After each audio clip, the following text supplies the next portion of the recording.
Christians sometimes wonder, why should we learn about Islam? There are lots of reasons that people in general, but especially Christians, should be learning about Islam. Let's consider 5 of them. First, numbers. Islam is the second largest religion in history after Christianity. There are about 1.6 billion Muslims in the world. That's over a fifth of the world's population. There are currently more than 1,200 mosques in the United States and more than 6,000 in Europe. And according to many sources, Islam is the fastest growing religion in the world. So Islam is big, and it's getting bigger. When that many people believe something, it's a good idea to learn what they believe. Second, Christians can't communicate the gospel clearly to Muslims without understanding what Muslims believe, because the Quran distorts the meaning of Christian claims. For instance, Christians claim that Jesus is the Son of God. But when we say Jesus is the Son of God, Muslims think we're claiming that God had sex with a woman and produced Jesus as an offspring. They believe this because the Quran says, "How can Allah have a son when he has no wife?" Surah 6, verse 101. Now, when Christians call Jesus the Son of God, we're not talking about God having sex and producing an offspring. No Christian has ever meant that. But that's what Muslims think we mean, because the Quran says that's what it means to call someone the Son of God. There's a similar problem when it comes to the doctrine of the Trinity. According to the Quran, Surah 5, verse 116, Christians believe in a Trinity made up of God, Jesus, and Mary. Here again, no Christian has ever believed this, but there are Muslims who think we believe in a Trinity made up of God, Jesus, and Mary because of how the Quran distorts Christian doctrines. So if we don't know what Muslims believe, we won't understand how they're misinterpreting what we say when we preach the gospel. Third, Muslims are trained to challenge the core doctrines of Christianity. Jesus taught his followers lots of things, but when they preached the gospel in the book of Acts, they preached that Jesus is the divine Son of God who died on the cross for sins and rose from the dead. Deity, death, and resurrection.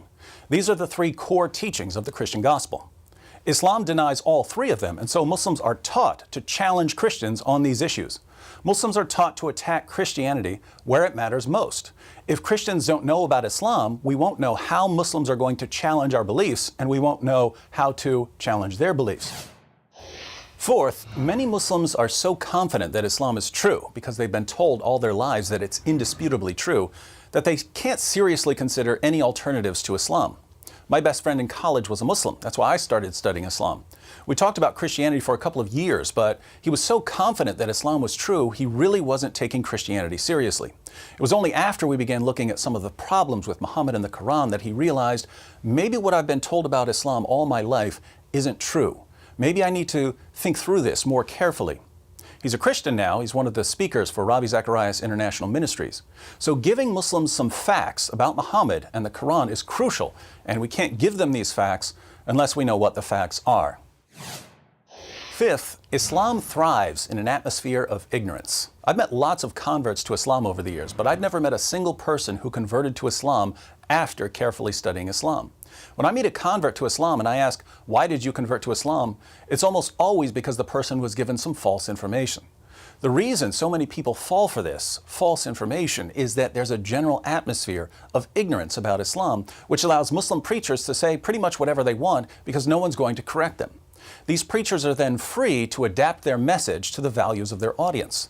In the West, we believe in women's rights. So the Muslim preacher says, "You believe in women's rights? Muhammad was a champion of women's rights. He was probably the greatest defender of women who ever lived."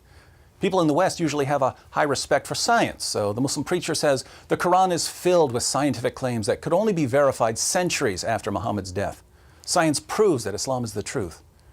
In an area where no one knows much about Islam, many people believe what they hear from these Muslim preachers and they convert to Islam. The only way this is going to stop is if we get to a point where we know enough about Islam to refute false claims. When a Muslim preacher says Muhammad was a champion of women's rights, hands need to go up to question him about Quran verses that refute him.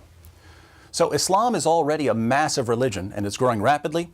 Muslims often don't understand the gospel because they're misinterpreting our claims based on the Quran's distortion of our claims. Muslims have been taught to criticize core Christian doctrines. Many Muslims can't take the gospel seriously until their own beliefs have been challenged, and people are converting to Islam based on false information. All of these are reasons for Christians to learn about Islam.